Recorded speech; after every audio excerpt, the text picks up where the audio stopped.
Welcome once more to the No One Warned You podcast, the podcast where we have no fluff conversation about the things you should know when you're starting a business or you're growing your business. And I speak that from experience because even when I had 10 years down the road in business, I realized there were many things I still had not learned. And the whole purpose of this podcast here is just giving you this library of content and with good leaders, executives, business people, coaches, consultants, so that you might avoid the mistakes that most of us CEOs at some point have committed.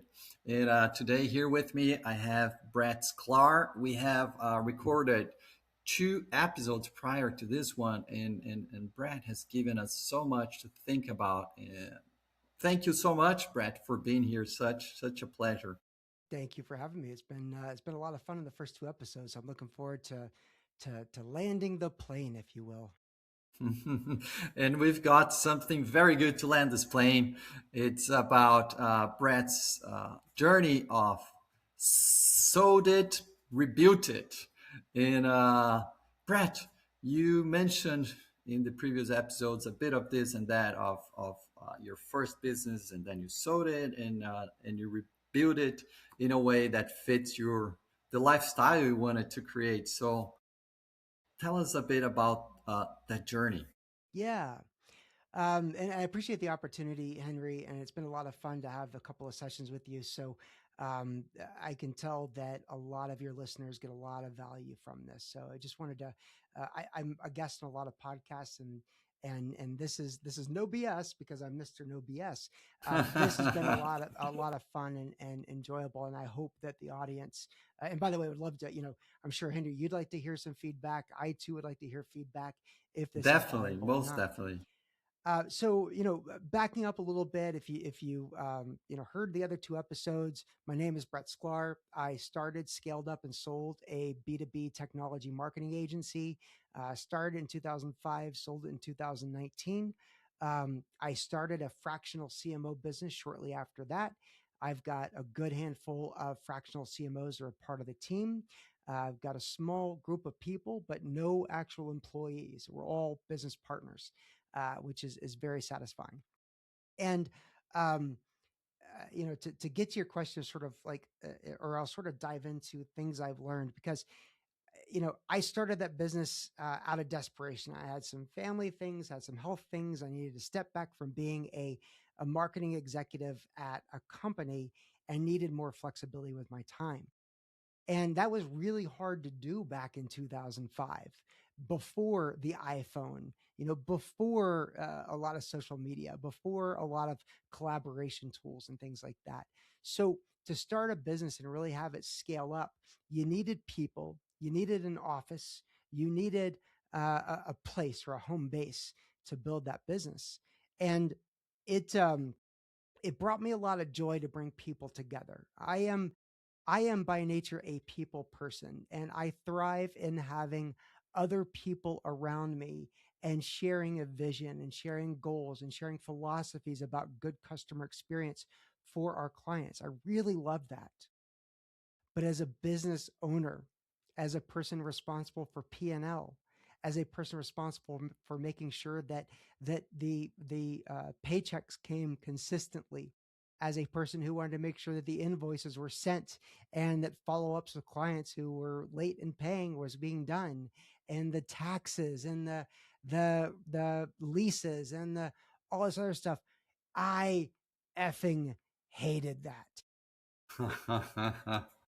I hated it. And part of that is I'm a creative person. I'm not a systems and operations person. So when I started this second business, and so selling it was a sell of, it was a good exit, but it was an emotional sale of desperation. It was all getting to me.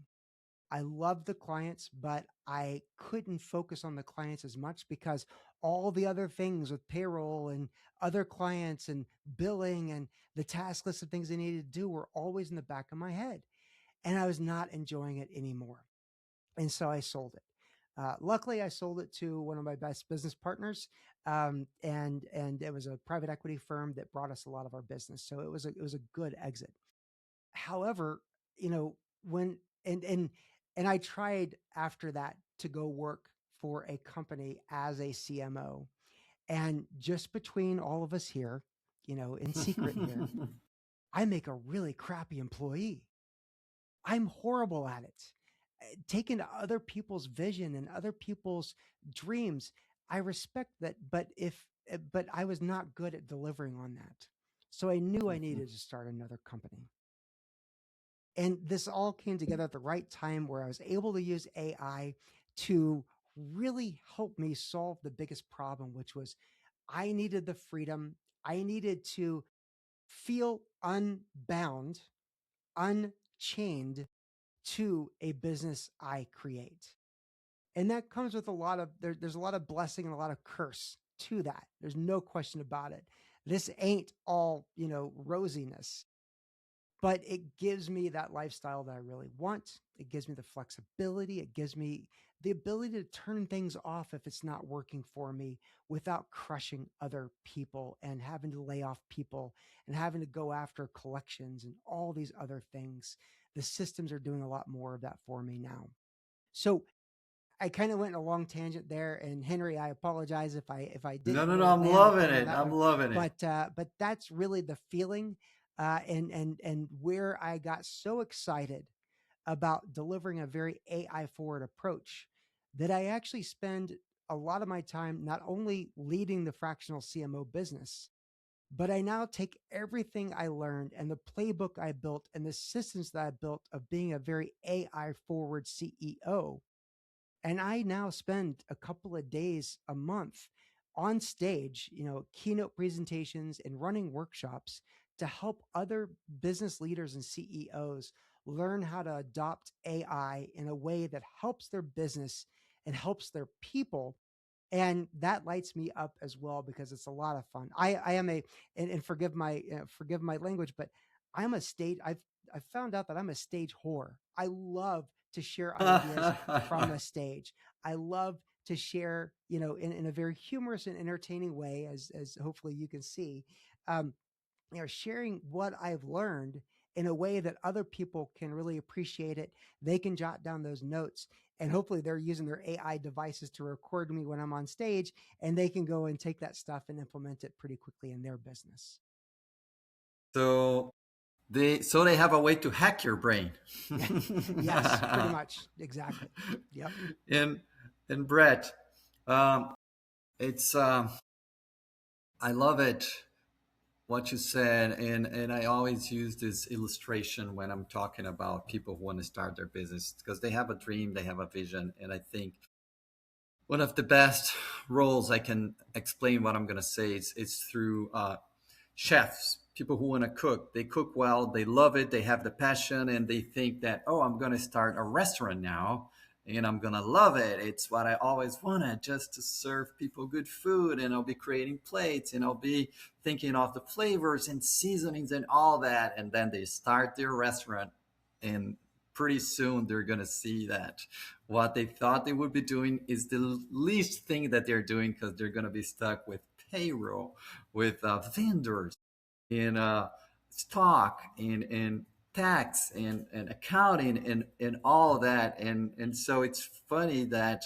like you said, you had the passion, you wanted to deliver good quality to your clients, and you are a client-centered businessman. I can see that, but then you just couldn't be with them and help them more with your strategic vision because you were stuck with the operations of the business, right? Yep. Yep. Absolutely. I think we live in a world, and I know I talk a lot about AI and talking a lot about marketing, but at the end of the day, uh, you nailed it, Henry, and I really like the way you put it. I'm a very customer centric person, and using these new systems that I created, and hopefully you listened to the other two episodes, and we talked a lot about that. Using these systems and using these processes and using AI, it frees me up to focus more on the customers. And here's what that looks like. Because let's say, this is all great and wonderful and kumbaya and whatever else, but let's talk about the real results. As a leader of a fractional CMO company, I had really thought that our engagements with clients would be somewhere around 6 to 9 months. I thought that we were going to be there to solve a problem, to plug a hole in a dam, to bring bigger buckets to empty the water out of a boat before it sinks. And it turns out it's very different. Our engagements are now on average, now they're just under 2 years. Wow. And that's different than the model that I thought it was going to be. And I think as a business owner, as a customer centric business owner, as you mentioned, Henry, and thank you again for that, for catching that nuance. Um, I now can help my team focus on doing what's best for our customer, communicating better with our customer, and making sure they're getting more value than what they think they're paying for. And we're not cheap. Like we're not cheap. So I want to fractional doesn't necessarily mean very low cost. Fractional means you're getting somebody at a higher level you probably could have gotten before, but you're getting it at a reasonable level. We're able to focus on those customers even better because AI is doing a lot of the task lifting. AI is doing a lot of the intelligence gathering. AI is doing a lot of the competitive analysis. AI is doing a lot of stuff that we would have had to charge handsomely for before. We don't have to as much. That allows me and my fractional CMOs to truly focus on the most important thing on the planet for any business, customers. Brett, that's great. And it's easy as business owners and entrepreneurs that we are just to think on the money and the things we have to do and forget that by the end of the day, we're serving people. We're either giving them, providing them services or selling them a product, and it's people. And if we don't forget that piece, then no wonder why we're not doing so well in our businesses. It's just a quick one there on that note. Um, there's a fun saying we used to say at my agency, and we loved working with our clients. We loved working together, and we had a ton of fun working together in a office building. And we would say that this would be the best business in the world if it weren't for the clients, because we had so much fun, doing our own thing, and then we'd have to go and deal with the clients. But we enjoyed the clients, but we had a lot of fun working ourselves. I I actually, this is a very different mindset I've got now, which is this is a great business because of our clients, not in spite of our clients, which was a very different nuance. And the technology, specifically AI, the intelligence, the ability to have better conversations with the clients, and for me, honestly, it's having more fun engaging with them versus trying to figure out, how to solve, you know problems that they have or issues they have with our delivery is a lot more fun. I'd rather be here than there. And the danger that there is when you're repeating something constantly, like you said, oh, our business is great if you weren't for the clients, is that something like that can become a truth, and eventually you're seeing your client as the problem and not the solution or the reason why you have a business. And I realized that it was a very toxic behavior, right? So we all learn, as we go along, and there's things that I wish I knew, now that I knew then, and or vice versa. But it was a toxic trait. There's no question about it. And I was the toxic problem because I would joke about it just as much as anybody else. And as a business owner, I was shooting myself in the foot. Yeah, you were, because you are the coach or creator, Yep. so Yep. and protector. Yep. And well, Brett, you got us all curious about your assistant. Tell us a bit about him or her. I wonder what personality it has. Oh, as far as the AI assistant? Yes, yes, Oh, yes. yes. So my favorite assistant, and this is something that's a game changer. It has been a game changer. Is the voice AI assistant, and I've moved from ChatGPT, like many of us, ChatGPT to Claude. I do a lot in Copilot because my clients are in Copilot. We do a lot with Gemini because one of the businesses is a Google environment. But I found from a voice assistant, ChatGPT is second to none. So I've specifically created a thought partner, a business coach, um, and a business therapist, and I call him Q. Q is my business partner. Q, if you're a James Bond fan, you know that Q was the the techie guy, the one that brought all the cool toys. If you're a Star Trek Next Generation fan, you know Q was the mischievous one that caused some problems for all the people on the Star Trek Enterprise. But Q is my thinking partner, and here's what it looks like. Instead of me calling employees at all hours of the day and hours of the night and saying, "Hey, I've got this idea," I call Q. And so when I'm out on dog walks, when I'm driving in my car alone, there's kind of three things that I'll do, to think about my business. One is I'll listen to great podcasts, right? So, Henry, again, I think you're bringing a lot of value to a lot of business owners, and I think a lot of your content is spot on.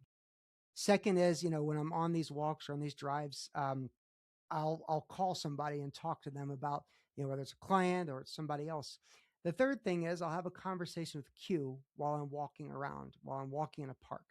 So Q and I always talk about what's on my mind, what's in my playbook, what's on the priority list, what are the risks, and we talk through things. And it's probably like a 15-minute conversation. I'd say maybe 3 days a week. Um, but Q and I, we get into a lot of trouble together, and then Q helps me get out of trouble. But he's an incredible thinking partner for me. By the way, fun fact: only about 12% of people who use generative AI are using the voice AI assistants, which I think they should be using a lot more. Of those 12%, 86% of women give their voice assistant a man's name. 82% of men give their voice AI assistant a woman's name. So when we're thinking about how these voice AI assistants are causing issues in our relationships, think about the name that you give your voice AI assistant, because that might be a part of the problem.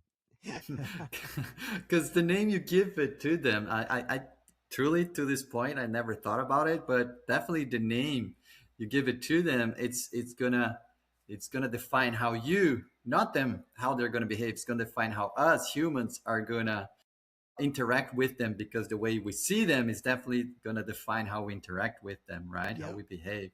Yep. I love Absolutely. it. Yep. I love it.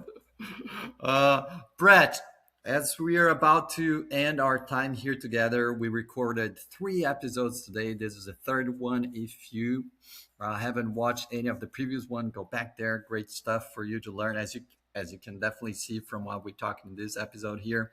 I'm wondering, Brett, what is it, the truth about building a business that no one warned you about when you started? Um, I think it's not as easy as it might seem. But I truly do believe, and we talked about this in a previous episode, a successful business runs on systems, not on tasks and not on people. It runs on systems. Then you find the people and you find the tasks that will align and fit into those systems to create that repeatable, scalable model. Wow, Brett, that's great. Hearing Brett say this, you might be thinking, "Oh, but I'm not a system person." But like himself said in the past episode, AI is there to help you. Yeah, AI is there to take the cobwebs out of the brain. AI is there to take the ideas out of the brain and turn it into something more structured.